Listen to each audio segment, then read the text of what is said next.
ஏமா எனக்கு கோயிலுக்கு போயிட்டு வந்தியே வர வேண்டிய வேலை கற்று போயிட்டு அந்த அந்த அம்மா கூட சேர்ந்து எங்கே போயிட்டு வர? அந்த சாவலியே வர பண்ணுறமா தானுங்க. ஆமாம். ஏன் கேட்குறீங்க? அது நாம் நாய் கட்டிட்டு போகிறோமல்ல காலங்காத்தால. ஆமாம்.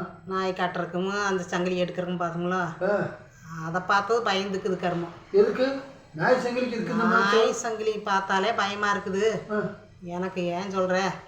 என்னையும் கட்டி போட்டா அதில் என்ன பண்ணுறது? காலை கட்டி போட்டா எதுக்கு கட்டி போடுறாங்க? அந்த அம்மாளுக்கு 2 பசங்களாமா. 2 பசங்க தான் இருக்காங்க. 2 பசங்க, பெரிய பையன் சின்ன பையன். பெரிய பையன் வந்து கொஞ்சம் போக்கு சரியில்லை, அவள் சௌரியத்துக்கு செலவு பண்ணுறா, தொழில் ஒன்றும் சரியில்லாமல் போச்சு. அதனால என்ன பண்ணுறா, அடிக்கடி மிரட்டுறா, பணம் கேட்குறா. எனக்கு என்ன பண்ணுறதுன்னு தெரியல. அதனால எனக்கு இப்போ ஒரு இடத்துல நடக்கிறது பார்த்ததுன்னா பயமாக இருக்குது. அதில் போன 2 நாளைக்கு முன்னால் நடந்ததாம்மா. இது எங்கேயோ நாய் சங்கிலி போட்டு ஒரு அம்மாவை கட்டி வச்சிட்டாங்க. ஒரு 70 வயசு அம்மாவை நாய் சங்கிலி ஒரு காலை பிடிச்சி கட்டி வச்சுட்டாங்களாமா.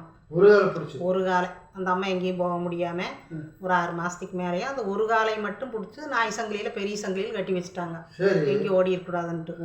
அது ஒரு வேளை மட்டும் சாப்பாடு போட்டாங்களா? நாய்க்கு ஒரு வேளை தான் போடுவாங்க சோறு. நாய் மாதிரி தான் அந்த அம்மாவையும் பார்த்தாங்களாமா. ஒரு வேளை சாப்பாடு போட்டுட்டாங்க. அப்புறம் சொத்து எழுதி கொடு, எனக்கே தம்பிக்கு கொடுக்கக்கூடாது, எனக்கே சொத்து எழுதி கொடுன்னு கேட்டாங்களாமா. சரி, அதுக்கு இங்கே அப்படி நடந்ததுனால இங்கே எங்கள் வீட்லேயும் கொஞ்சம் பிரச்சனையாக தான் இருக்குது. என்ற பெரியவையை அப்பப்போ சண்டை கட்டிகிட்டு இருக்கிறா இந்த சொத்து பிரச்சனால. அதனால இந்த சொத்தை வச்சுட்டு 2 வீடு இருக்குது அந்த அம்மாவுக்கு. சரி, 2 வீட்டையும் இப்போது எனக்கே எழுதி கொடு, அவனுக்கு தெரியாம நான் தான் இத்தனை நாள் சோறு போட்டேன் அப்படிங்கிறானா பெரியவை. அதனால இப்போ கொன்னாலும் கொண்டு ஓடுவான், அந்த மாதிரியெல்லாம் நடக்குது. இப்போ வெளியெல்லாம் பார்க்குறது அப்படியெல்லாம் நடக்குது. இப்போ பார்த்துன்னா எனக்கும் பயமாக இருக்குது. சொத்தை வச்சுட்டு நான் தான் எழுதி கொடுத்துட்டு வேலை முடிஞ்சதெல்லாம் எழுதி கொடுக்கலான்னா சின்ன பையனுக்கு கொடுக்கக்கூடாதாமா. அவன் நல்லா வசதியாக இருக்கிறான், வேலையிலையும் இருக்கிறான், அவனுக்கு எதுக்கு கொடுக்குற, எனக்கு மட்டும் கொடு அப்படின்னு ரகலை பண்ணுறான். அதனால இப்போ நாய் சங்கிலி பார்த்தாலே எனக்கு பயமாக இருக்குது. ஏதோ ஒரு இடத்துல நடந்ததாமா. அப்புறம் அது மாதிரி எனக்குமா அந்த மாதிரி வந்துட்டா என்ன பண்ணுறது? இவன் நாய் சங்கிலியில் கட்டி அது காட்டுக்குள்ளே எங்கேயோ வனங்காட்டுக்குள்ளே அப்படி வச்சுருந்தாங்களாமா. எங்கேயோ ஆள் நடமாட்டம் இல்லாத அவ்வளோ சிரமப்படணும். சோழியை முடிச்சு போட்டு அமுத்திர வேண்டியதுன்னு. சொத்து எழுதி கொடுக்கணுமல்லோ. எழுதி கொடுக்கல செத்தா அப்புறம் சொத்தைக்கு போயிருப்போது. சொத்தா செத்தா தம்பிக்கு போயிருமல பாதி அப்படின்னு எனக்கே எழுதி கொடு தெரியாம என்ன பண்ணுறது அப்படின்னு என்ற வயனும் அப்படித்தான் கேட்டிருக்கிறா பெரியவைய. அதனால இது பிரச்சனையாகவே இருக்குது. அதனால இப்போ பயமாக இருக்குது. அதனால யாராச்சும் கட்ட சொல்லோன்ட்டு இப்படி வந்து சொல்லிட்டு இருக்குது அந்த அம்மா. நீ போய் சொல்ல போறியா? நான் எங்கே போகிறது? நான் எங்கெல்லாம் தேவையே இல்லை. அடுத்தவங்க பிரச்சனையும் நம்ம போயிட்டு சொன்னதை காது கொடுத்து கேட்ட இப்படியாண்டு.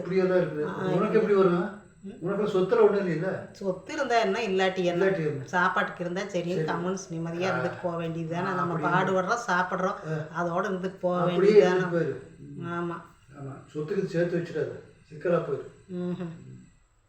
சரி, அந்த அம்மாவுக்கு ஏதோ பார்த்தீங்கன்னா ஏதோ சொல்லிருங்க. சொல்ற? எனக்கு சொல்றது என்ன சொல்ற? நீ என்ன சொல்றது? இந்த மாதிரி பயந்துட்டு இருக்கேன்னு சொல்லலாம். ஏதோ சொல்ல ஒன்றும் பண்ண மாட்டாங்க, பயப்படாத, எல்லாருமே எப்படியா இருப்பாங்க அப்படின்னு சொல்லி புத்தி மாதிரி சொல்ல வேண்டியது. அதுக்கு இந்த மாதிரி இப்போ பயந்துட்டு பிடிச்சாது. எதுக்கு நீங்க சொன்னீங்கன்னா நல்லா, நான் நல்லா சொல்லிடுறேன். சரிங்களா? அதான் சொல்லிடுங்க சார். நல்லாவே சொல்லிடுறேன், நல்லாவே சொல்லிடுங்க. உங்களுக்கு சொல்றதுக்கு ஒரு கஷ்டமா? எனக்கு என்ன கஷ்டம்? நான் கஷ்டப்படலாம் ஒன்றும் இல்லை. நான் சொல்லிடுறேன், பார்த்தா சொல்லிடுறேன். எப்படி சொல்லணும் அது போலார சொல்லிடுறேன். சரிங்க.